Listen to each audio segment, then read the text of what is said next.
Mario's 30th anniversary upon us, I think it's time we discuss the hidden tutorial in Super Mario Bros. World 1-1. Systems working. Welcome back to One Up Thinking, where we've been following a lot of Nintendo announcements lately. Super Mario Maker, Pokemon Go, which, by the way, we really need to talk about at some point. And as we've already said, this year marks Mario's 30th anniversary. And that is insane! Seriously, there aren't that many franchises that can make that claim. Well, there's Donkey Kong, but that's kind of a given. The Italian plumber has come a long way in that time, rescuing damsels in distress from dumb apes, saving too many toads and eventually a princess, cleaning up the entirety of Isle Delfino, and hopping through galaxies.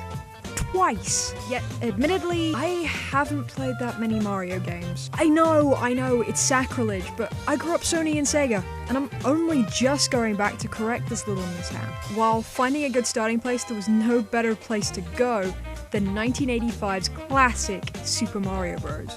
Starting off on World 1-1 for the first time, I noticed something incredible. Along with the opening of Super Metroid, World 1-1 is the perfect textless tutorial. Let me show you what I mean. When the level starts, the stage is clear and Mario is towards the left of the screen facing right. Notice that in the rest of the game, Mario is always in the center. With this blank canvas, so to speak, the player is allowed to play around with the controls without fear of doing anything wrong. Bearing in mind that the original NES controller only had directional buttons, an A and B. As you move to the right, a question mark block will actually appear, sparking your curiosity. As you move towards it, a Goomba approaches. With angry eyebrows and dark color palette, it's relatively easy to tell this is an enemy. And given that you've probably experimented with A and B right now, you may have discovered the jump. If not, then don't worry, you don't have that far to backtrack from. Jumping over it simply allows the Goomba to carry on its merry way. But if you hit it, you're introduced to how you defeat enemies. Now that you've learned that jumping on objects is a thing,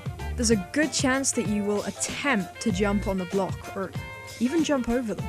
Once you hit a question mark block, you'll discover things like coins, and maybe even the mushroom. Given that the previous mushroom-shaped object to come your way was an enemy, you may be skeptical about touching it.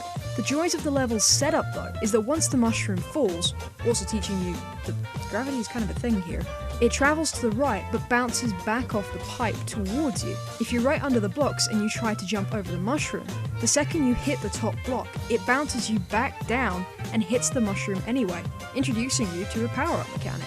You should instantly notice that Mario is bigger, and if you try to jump on the blocks again, you'll realize that you can now break through some of them, aka, you're stronger. Carry on jumping over the pipes, you'll come across multiple Goombas, and hopefully by introducing you to the points mechanic by killing multiple enemies. Now say you come across more Goombas and your jump misses.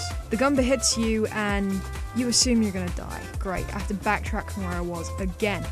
But no, but because you got the mushroom earlier, not only are you stronger, but you can take an extra hit. Plus, there's another mushroom around here somewhere.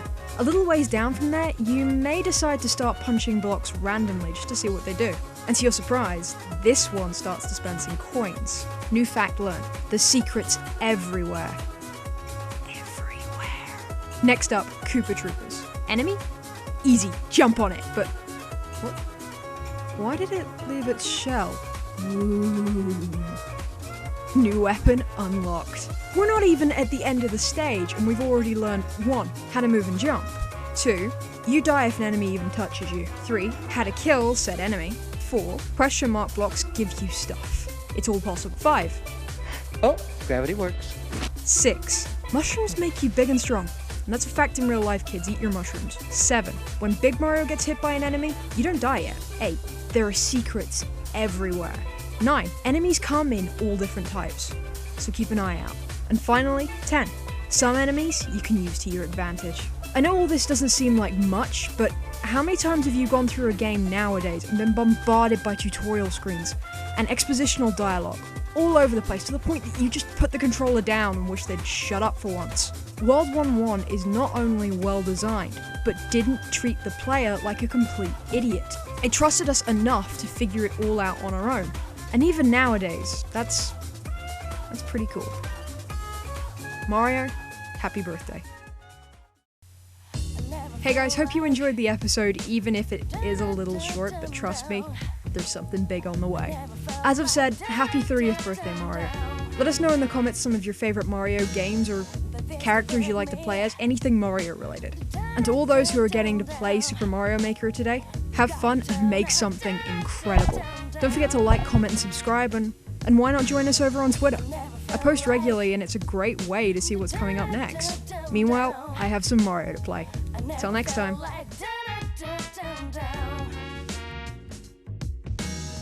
Be with me.